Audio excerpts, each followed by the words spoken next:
Hello, and welcome to Three Things. I met tonight's guest on a bobblehead message board way back in the day. We've both helped one another to complete our White Sox collections. And for his sake, I won't bring up the prototype bobblehead incident. He's 100% responsible for us meeting Wally money, which has been both a blessing and a curse. He holds the record for the most returned and most exchanged 108 merchandise out of everybody we've ever sold a shirt to. He's a meat master. He likes to roast it, grill it, smoke it, choke it. Say hello to the Southwest 108 ambassador, Uncle Rico. Hey, what's going on, guys? What's up, man? Man, you look like you're not sweating right now, so that air must be kicking in that new place. Dude, I'm sweating like so much right now. There's no airflow in here. Really? Man, I'll tell you. So I never have the light on. when we were out there, and I was much younger, right? I was 23, 24. Like, we never turned the heat on until we could see our breaths in our rooms, because it gets cold. It does get cold. But yeah, we never turned the heat on because we knew we had 8 months that we had to run the air conditioning. So you had to save up for that, like those 3 months or 4 months you could not do anything. It was great. We've been here almost 2 months, and last month's electric bill was $192. This month it was $252. Oh wow! I almost fell off my chair when I read that this morning. So taxes are a little bit different there. Uncle Rico, taxes are a little bit different, but the cost of living is about this, like, it's somewhat the same, right? I was a little bit cheaper here. The taxes are a little bit lower. I will say this: getting a license plate, is extremely expensive here. Like it's $100, $150 in Illinois. They base it off the age of the car and depreciation value. We have a 2019 Santa Fe. That thing was $630. Oh my goodness! For 1 year. I couldn't believe. I'm like, did you say $625? I mean, and to be fair, they have a really good public transportation system, so you could just use that to get everywhere. Yeah, not where we're at. We're basically in the. There's no public transportation there at all. It's insane. They're on like a light rail now. Yeah, downstairs or downtown, dude. Yeah. They've been building that shit since I was there, and that was 17 years ago. Like, they're like, oh, we're gonna get this all together, And it's like, man, I don't want to be on. I mean, well, I guess the CTA is sort of the similar. I'd be like, I don't want to be around a bunch of stinky people on a light rail, but CTA is. But in a hot tub on the same thing. Well, that's different. Yeah. Well, that's downright sexual. That's why you're fine with it. Uncle Rico, I see a Bears helmet all the way in the background right there. If you could, would you strap that on right now and put a hat on My Sock Summer and knock him on his ass? I'd like to see it. That helmet is from when I was 10 years old. I tried putting it on the other day, and it doesn't go over my ears. I put it on my son, and he's running into the walls like, ooh. Excellent. That's awesome. Yes. We got a visitor. Hello. Hi. Bunk my head on a wall. Remember me did that? Ouch. Yeah. On bathroom wall. It was She purple. bumped her head in the bathroom wall. Oh, jeez. Oh, I thought you said you too. pushed her head into the wall, and I was like, Jim, don't. No. She'll be 4 in August, and everything she says now happened 10 years ago. So. Yeah. I respect that kind of memory right there. Yeah. Amazing. Yeah, both our girls are the same age, so that's And I think our seconds are both the same age too. We've had a very parallel child life. Yeah, they're both about 4 months apart. I think either so. way. Yep. So you got laid 4 months after I did, 2 times in a row. 2 years apart. It's perfect. So this is 3 things. That was the first thing. The second thing is you bring a question for the group to discuss. Jim, what's your question? All right. So the White Sox were shit on for changing the stadium name to Guaranteed Rate Field with a logo of an arrow pointing down. Yep. you can park a semi in between Stoney and Benetti in the booth. Adam LaRoche was a huge proponent of homeschooling Drake, and Moncada, Madrigal, and Renteria all sound like possible vaccines for COVID-19. Just like ESPN in the 2005 World Series, why don't the White Sox get any credit that they deserve from the national media for being ahead of the curve and basically laying down the roadmap for what we needed to beat COVID-19? That's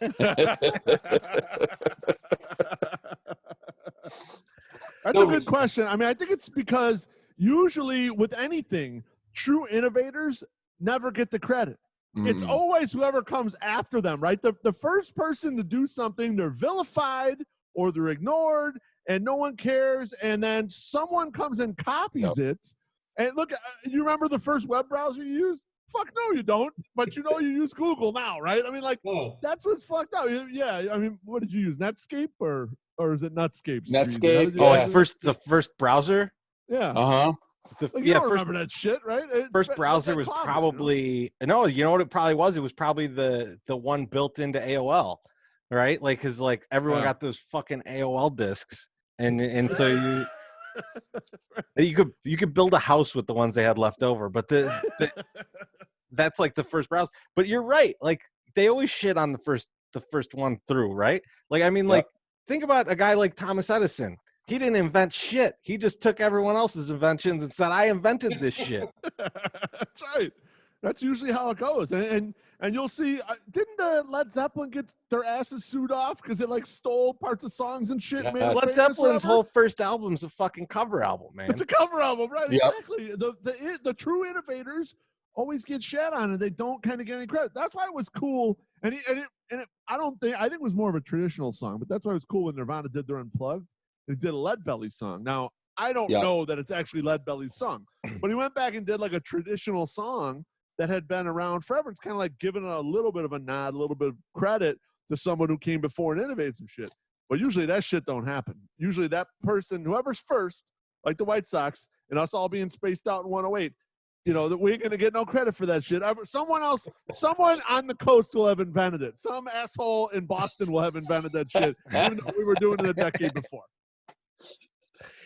Yeah, when you were saying all that stuff, the first person I thought of who was a true innovator and that was vilified and actually killed for being the innovator he was the man, Jesus Christ. Like, if you come out with some wild, crazy good ideas, they're going to fucking crucify your ass. Now, everybody in the world has a religion for this guy that they killed because they thought, it just wasn't, it's crazy. I thought you were going to say he was the first guy wearing Birkenstocks and never got credit for that, which is also true. All right, you just glossed over it because that's what we do. We gloss over the real innovators in the world. Disgusting. My sister was wearing some like sandals that looked like Jesus Christ sandals this weekend when we saw each other for Father's Day. And I go, was he mad? And she's like, what? I go, was he mad? And she's like, what are you talking about? And I go, was Jesus mad when you stole his sandals when he was on the cross? Oh my God. It was funny. Oh my wife was laughing her ass off like Chris had told her a joke, you see, you had to go there. Yeah. And I heard that guy's funny. Yeah, he is pretty funny. He's a good storyteller too. That's what I heard. Tells a great story. But yeah, no, see, that was pretty fucking funny. I thought it was good. So I think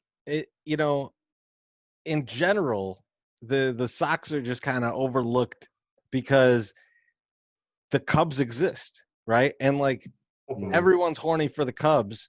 So it's gonna basically be, they're gonna Photoshop some shit, and there was gonna be, Len Casper is gonna be behind like some imaginary wall that doesn't exist, and they're just gonna go like, oh yeah, this guy was the first one who did it, and we should all be on his shit.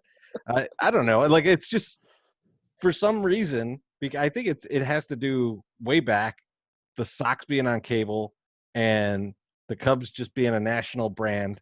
The Cubs just kind of took over the airwaves, and they've never really looked back. I mean, like I feel like the national media pays attention to them, and then why would they spend more time on the same demographic that they already just talked about, and they just move on? Well, That's you know, why the you Mets think don't. back to, You don't hear shit about the Mets either.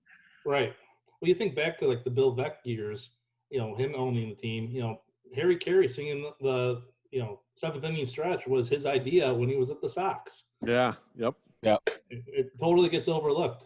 So I think part of it too is, as Chicagoans, because we're the second city, we're used to being recognized for shit. But in this part of the lexicon, because we're Sox fans, we get fucking ignored because we're just the average bullshit thing. We're not like other stuff. It's like, oh man, Chicago's got great steakhouses. We all share in that shit. Oh man, the Bulls. Oh, of course, we all share in that. You know. Oh, if the Bears, you know, blow a fart the right way in the draft, everyone's going gaga about the fucking Bears. But because that's the other team is a mediocre bullshit team, we're get treated like Kansas City or whatever the fuck or Minneapolis. Right. We're probably not even as respected as Kansas City. Right, I agree with you in their local market for sure, but I mean, like just nationally, like no one gives a fuck. You know what Kansas City's doing. They got to be really good for anyone to give a shit. And the same thing with the Sox. So I think it's amplified because we're used to getting a bunch of attention for other stuff, other sports, and other things that go on here, like you know how good we are at shooting people.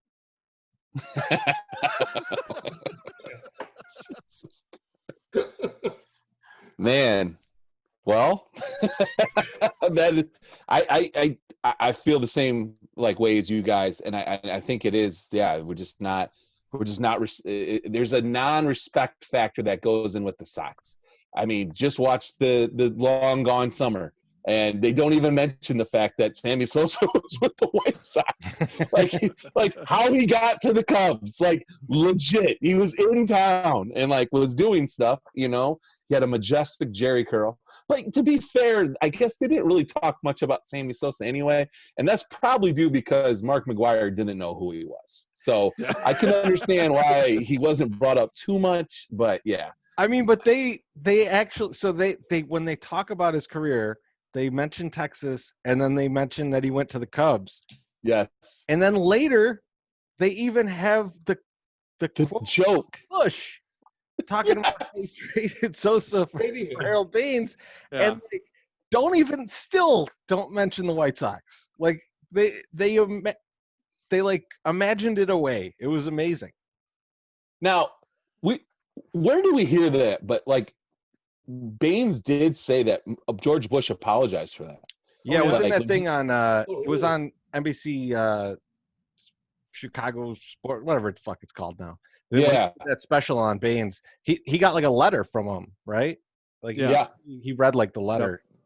Yeah. Yeah, it's cool. It was a heartfelt apology, which is pretty. I mean, it's pretty cool that you're getting in the Hall of Fame. You maybe weren't expecting it, and then a president like reaches out to you, or a former president reaches out to you. It's kind of a cool thing, you know.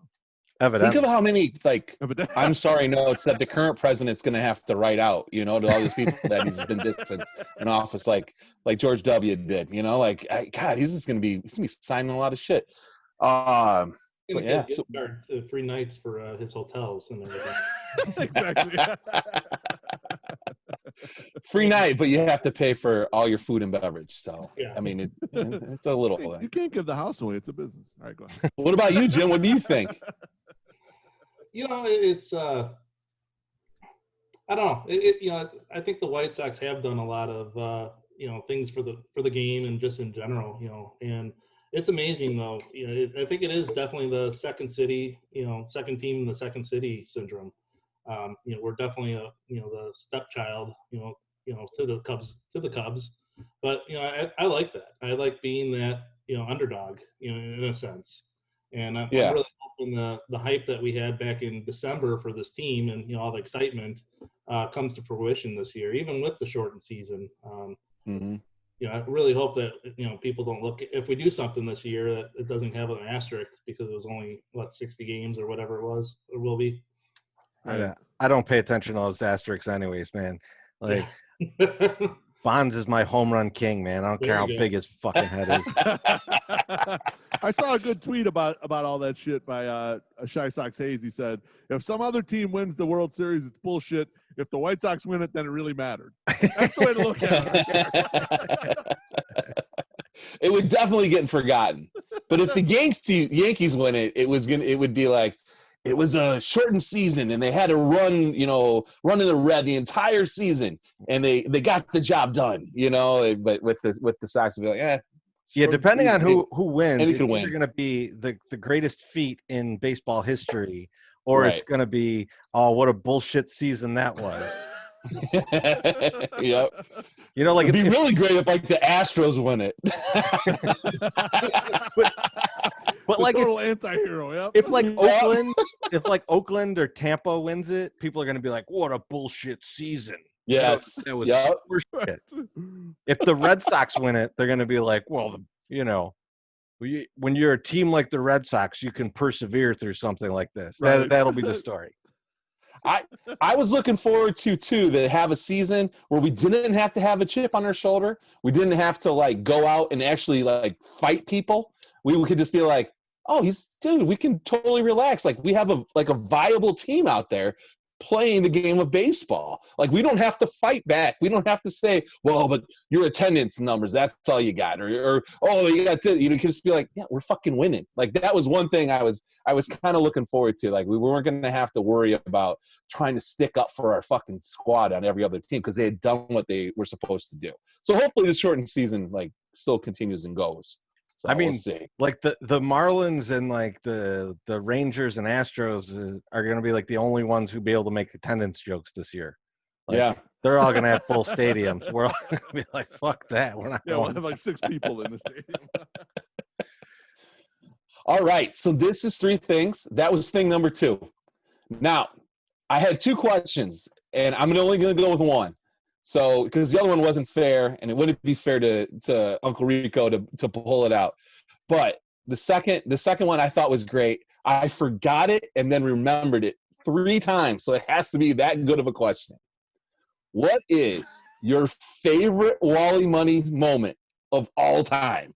Like, what was the thing that endeared you most, or the thing that made you laugh? What is the thing that happened with Wally Money that brings you, like, makes you like and love this man? Now, I'll go first. My favorite story with Wally is, and I think it was probably the second year we knew him, and we were at Shy Sox Bar and Grill, and we're all drinking, we're all eating, and we're eating wings, and we're just chilling, and Wally starts loafing, and Trees, you guys are talking about something, and I'm disagreeing, or I'm not saying the same thing, and and Wally goes, man, my Sox summer just doesn't know what it's like for us, growing up in the hood and blah, blah, blah, trying to, like, have some, like, cachet, some rep. And I'm, like, drinking a 28-ounce Pacifico, and I put that shit down, and I'm like, bitch, you're from Naperville. Than you are, you stupid son of a bitch. I mean, it was the funniest thing ever, because it was like, and then, of course, in true Wally fashion, he looks at me like, yeah, you're right. And it was like, that just was like, you knew, like, Wally's a good bullshitter, and he will bullshit with the best, but the majority of the time that Wally will tell you something, he's straight, and he also will call himself out on things if he's not in the total right. Yeah. Right. Yeah. And there's some stuff that's come out of that guy's mouth, and I'm like, that is straight bullshit. And then you find out later, 100% true. 100% true. Who's next? So I got one. This is just kind of a silly story that, like, but it just kind of, like, envelopes my relationship with Wally, because it's just kind of, like, extremely random in every sense possible. We're on our way to Detroit, so it was it was me, Beef, and then Slumpbuster and Biggins, right? We were driving up together. Yep, that's right. And like, we didn't, like, all leave from the same place or anything. We just, like, we're all headed to Detroit, and we, like, stopped at a rest stop. And as we're getting out of the car, a car drove by, which was not Wally's car, but it looked like Wally in it. And I was like, no fucking way. And he pulls up, and it's fucking Wally. And so we like are both at the same rest stop at the same time. And I'm like, whose fucking car is this? And he's like, oh man, the bang bus broke down, so I had to take my girl's car. He just like weekend trip was like, my car's not starting.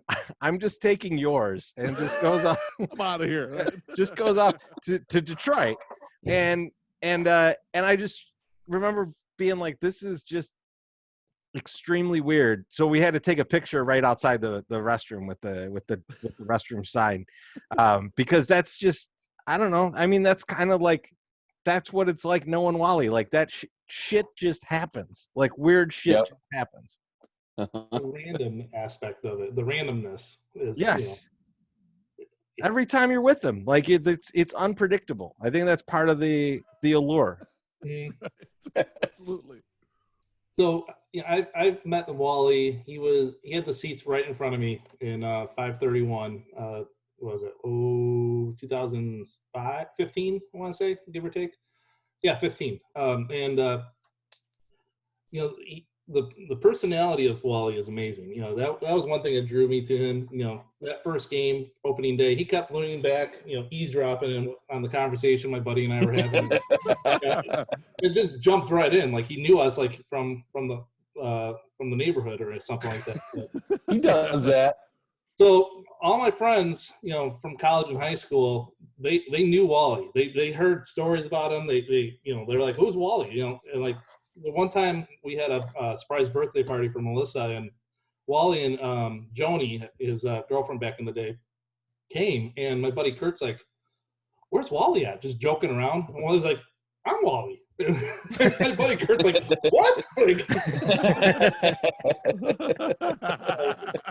But the story that one of the story, it kind of ties in with that. So one game, Wally and I we would, coming from the suburbs, we drive together, a lot to the games. So I was in the Bing bus a lot of times, probably, as many times as some of his girls, unfortunately. So, but the beauty of it is he never had the middle seats in. They're always out. He had the back seat in the van. And so one time we went and picked up my buddy Brian downtown, and we were picking up Joni too. We pull up, and Brian jumps in the back, and then Joni jumps in the back. So it's just them two in the back, very back of the van, don't know each other. And, we drive off to the game. And, that's one of the stories that Brian still brings up is, being in the back of that van with some random girl, that he has no idea who she is. And just like, so that's so far in the back, like all the way at the back. Very far. Yes. So that bus has some, stories, I'm sure. And, I'm scared to see what happened in there. My summer, you crawled across that floor of the open space that one several time. Times. That one time we were going to Freddy's, I remember you getting on your arms and like doing like an army crawl to the seat. Yeah. And I just thought, like, you're gonna have to get rid of those arms. Like those are gonna have shockingly, if I was a girl, I would have gotten pregnant, probably. But I'm not. So yeah. One other story. We were at a Sox Fest the first year. Wally, my Sox Summer, and I did it.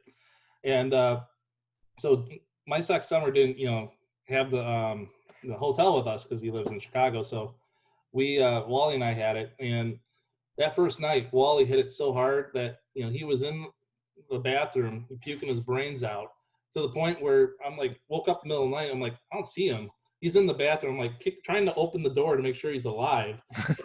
Locking the door. I'm like, all right, well, I'll see you in the morning. He slept in the bathroom the entire night on the floor. That was a fun Sox Fest too, because the first night, the first day, because we were there, that was pre-kids for me too. Yeah. And they had like Wally broke out all 87 of his game used jerseys and put them on the bed so I could take a picture. And that was the infancy of the 108 too. So like giving you guys, and like the first times I met Wally, and like we just like, yeah, I mean it was so much fun. We were tweeting all that shit.